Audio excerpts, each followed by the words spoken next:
नमस्कार दोस्तों। आज मैं अपनी पहली क्लास स्टार्ट करने जा रहा हूँ फॉर कॉमर्स ग्रेजुएट स्टूडेंट्स के लिए।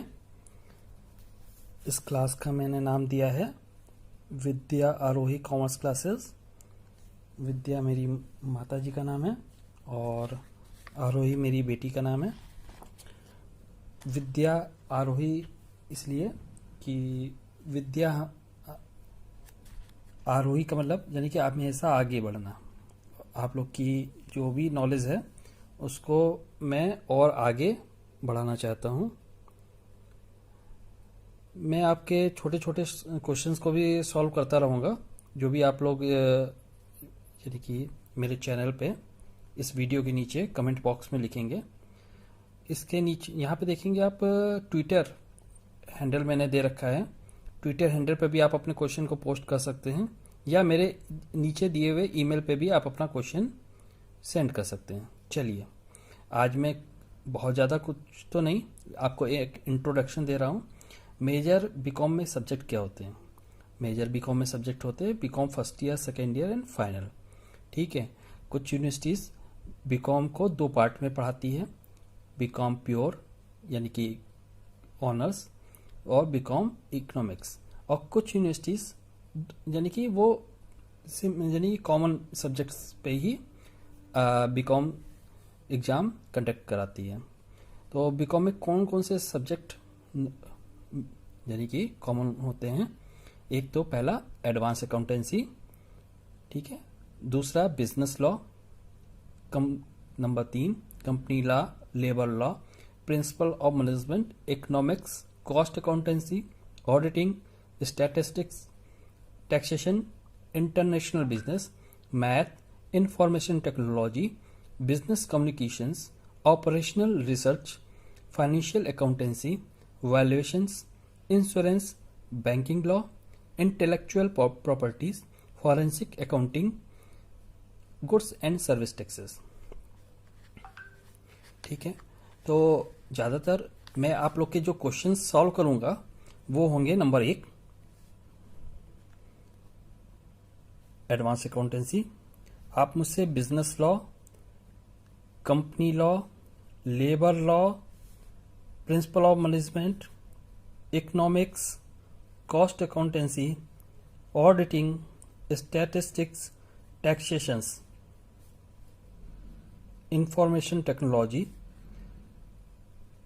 Business communications, operational research, financial accounting, valuations, insurance, banking law और जीएसटी, इन सब्जेक्ट से रिलेटेड मुझसे क्वेश्चन पूछ सकते हैं। ये मेरा ट्विटर हैंडल है, अकाउंट है @CA अंकित अग्रवाल। अग्रवाल की स्पेलिंग AGRAWL 3। ठीक है। ईमेल आईडी भी मैंने दे रखी है CACMA अंकित अग्रवाल @gmail.com। आप इस पे भी मुझे अपने क्वेश्चन लिख करके भेज सकते हैं। मैं हो सकता है जल्द से जल्द आपको इन क्वेश्चंस का रिप्लाई करूं। ठीक है।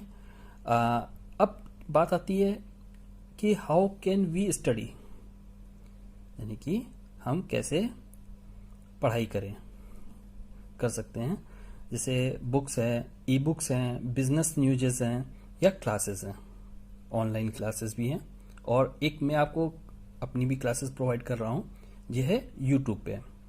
यूट्यूब पे मेरा जो चैनल है इसे आप सब्सक्राइब करिए, लाइक करिए और ज़्यादा से ज़्यादा लोगों को इसके बारे में बताएं, ताकि आने वाले समय में मैं और वीडियो बना करके, अच्छे वीडियो बना करके आपको ऐसे शॉर्टकट्स बताऊंगा जो कि नॉर्मल आपको टीचर्स पढ़ाई के समय बताते नहीं है। और आपके कॉन्सेप्ट भी अपनी तरफ से बढ़िया ऐसे सॉल्व करवाऊंगा जिससे आपकी नॉलेज और अच्छा हो। और आपके क्वेश्चंस एग्जाम में अगर कोई 15 मिनट्स में सॉल्व हो रहे हों तो आप उससे कम समय में भी उसको सॉल्व करके और अगले क्वेश्चंस में आप अपना टाइम डेवोट कर सकें। अच्छी स्टडी के लिए खाली ये ही काफ़ी नहीं है कि आप बहुत अच्छा पढ़ते हैं। अच्छी स्टडी के लिए ये भी काफ़ी है कि आप कितना स्मार्टली उसको आगे भी उस नॉलेज को कैरी करते हैं और उसको प्रेजेंट करते हैं। प्रेजेंट एग्जाम में होता है, कभी कभी हमें आता भी होता है, हम 4-5-6 बार रिविजन्स करते हैं, लेकिन एग्जाम में क्वेश्चंस आता है और हमको पता भी होता है कि ये क्वेश्चन हम कर लेंगे। जब करने बैठते हैं तो हमको रिकॉल नहीं हो पाता या हम प्रोडक्टिव वो हम आंसर नहीं कर पाते हैं। उसको कैसे आंसर करना है ये भी मैं आपको बताऊंगा। फिर दूसरा मैंने देखिए क्या है, how many hour daily we can study for goods marks. देखिए जो आपके सब्जेक्ट्स हैं, जनरली 6 सब्जेक्ट्स होते हैं बीकॉम में, किसी भी first year, second year, final year, semester wise अगर होंगे तब भी 6 सब्जेक्ट नॉर्मल होते ही हैं। कोई भी कंपटीशन है, मेन चीज आपके जो सब्जेक्ट्स हैं। देखिए आपके ज्यादातर एग्जाम्स होते हैं मार्च और या अप्रैल में, ठीक है। तो जुलाई और दिसंबर तक का आप कितनी स्टडी करें, अगर 6 सब्जेक्ट्स हैं, ठीक है, अगर जुलाई से दिसंबर तक का आप सारे होमवर्क्स अपना करते हैं और 2 से 3 घंटे का आप क्या करते हैं, रिवीजन करते हैं,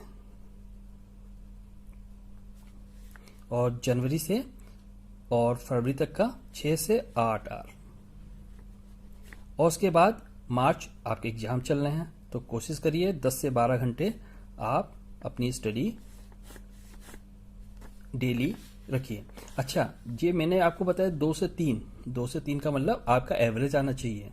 कभी आप पढ़ाई नहीं भी करेंगे, कभी आपको कहीं और भी जाना पड़ेगा, कभी आपका मन नहीं होगा, कभी आपकी तबीयत खराब होगी, तो कुल मिलाकर के ये मान के चलिए आपको ये एवरेज मेंटेन करना है, ये आपको एवरेज मेंटेन करना है, ये आपको एवरेज मेंटेन करना है, ना कि 10 से 12 घंटे आज हो गया तो बताए कल नहीं पढ़ाई करना है, या आज अब उससे ज्यादा नहीं पढ़ाई करना है। अगर कल का हमारा होमवर्क या हमारा रिवीजन 6 घंटे का हुआ तो उस 6 घंटे को भी कोशिश करनी है कि वीक के बाकी दिनों में कैसे हम ज्यादा से ज्यादा उस एवरेज को, जो हमारा एवरेज शॉर्ट रह गया था, उसको कंप्लीट करना है।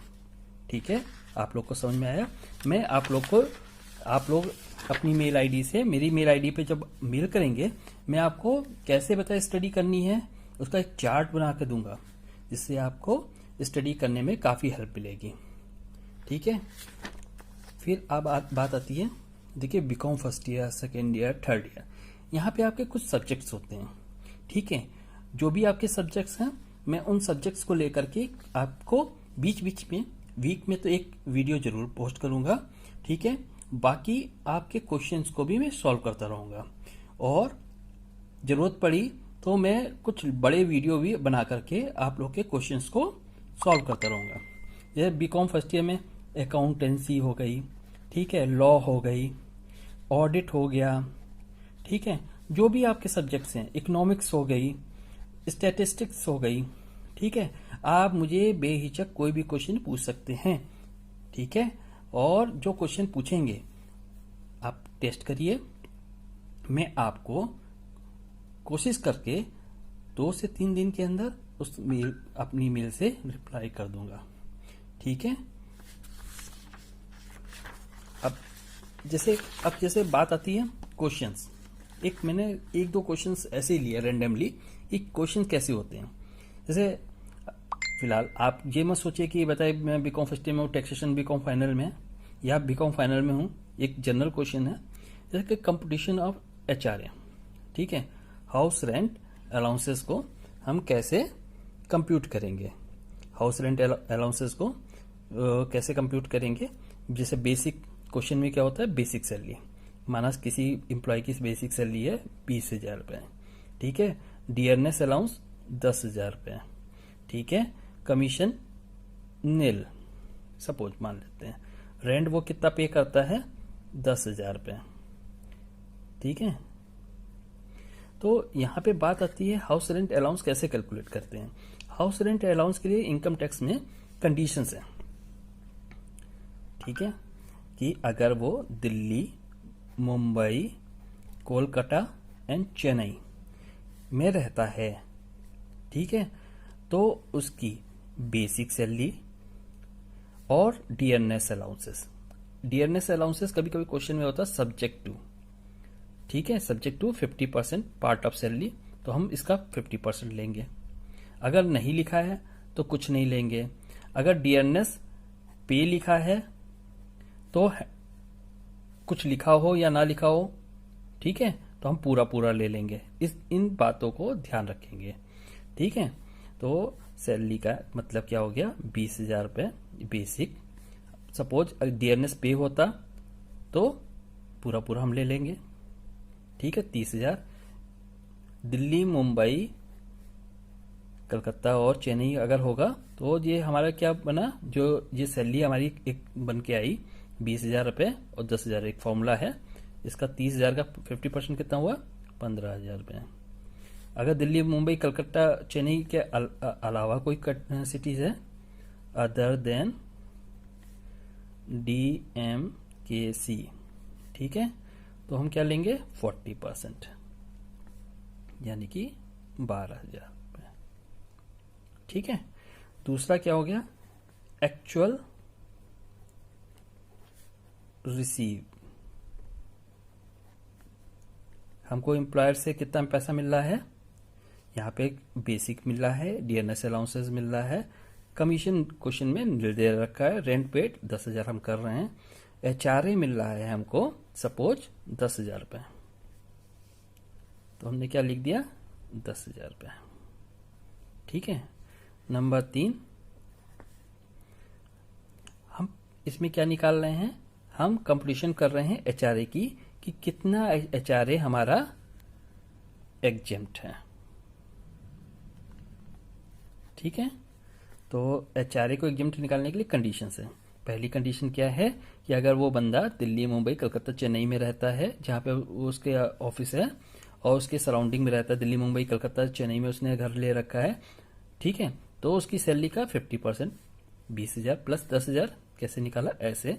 अगर ये डियरनेस अलाउंस होता है उसमें सब्जेक्ट कुछ नहीं लिखा होता तो हम खाली 20,000 लेते हैं, तो इसका मतलब उस हिसाब से हम ये कैलकुलेशन कर लेते हैं। ये 15,000 है, ये अदर दिन दिल्ली, मुंबई, कलकत्ता, चेन्नई 12,000। एक्चुअल रिसीव कितना था एम्प्लॉयर से, HRA 10,000 रुपये मिल रहा है। तीसरा, हम कंडीशन क्या होती है, rent paid minus 10% of salary. अच्छा, रेंट पेड कितना दे रखा है 10,000 रुपये, और सैलरी की डेफिनेशंस क्या है इसमें, basic plus DA subject to, ठीक है, और या DP dearness pay plus commission turnover pay. इन तीनों का टोटल ये हमारा सैलरी हुआ, और इस सैलरी का जो टोटल है उसका हम 50% निकालेंगे या 40% यहाँ पे कंप्यूट करेंगे। रेंट पेड हमने 10,000 लिख दिया, इसमें माइनस क्या करना है 10% ऑफ सैलरी। 10% ऑफ सैलरी यानी कि basic plus DA subject to oblique DP dearness pay plus commission turnover पे। तो कमीशन यानी कि इसका टोटल कितना हुआ, ये बेसिक हमारी 20,000 थी, हमने यहाँ पे क्या कर दिया डियरनेस पे कर दिया है, तो यहाँ पे क्या हो गया 10,000 रुपये। तो टोटल सैलरी के कमीशन नील है, तो ये क्या हो गया 0, तो 30,000 रुपये हमारी सैलरी थी, ठीक है। तो 30,000 रुपये का 10% कितना हो गया 3,000 रुपये, तो ये फॉर्मूले का टोटल कितना आया 7,000 रुपये। अब इन तीनों में से जो भी अमाउंट कम होता है, HRA एग्जेम्प्ट इनकम टैक्स उतना ही अमाउंट का करता है, यानी कि 7,000 रुपये का, ठीक है। अगर इन यानी कि अगर दिल्ली, मुंबई, कलकत्ता, चेन्नई में रहता है 15,000 रुपये, और अदर देन दिल्ली, मुंबई, कलकत्ता, चेन्नई है, तो आप ये क्वेश्चन में लगाते समय सिर्फ इन दोनों में से एक ही बात लिखेंगे, ठीक है। फिर एक्चुअल रिसीव जो उसको एम्प्लॉयर से मिल रहा है, रेंट पेड, ठीक है, इस तरह से। अभी आपको ये मैं एक एग्जाम्पल बता रहा हूँ, मैं इसी क्वेश्चन को तरह तरह से और बहुत ही अच्छे तरीके से प्रेजेंटेशन वाइज मैं आपको बताऊंगा, तो आपको बहुत ज्यादा समझ में आएगा। तो ये इस तरह से HRA की एग्जाम्शन आई। एक छोटा सा क्लास था, एक ही क्वेश्चन एक छोटा सा मैं कंप्लीट करके ये क्लोज कर रहा हूँ।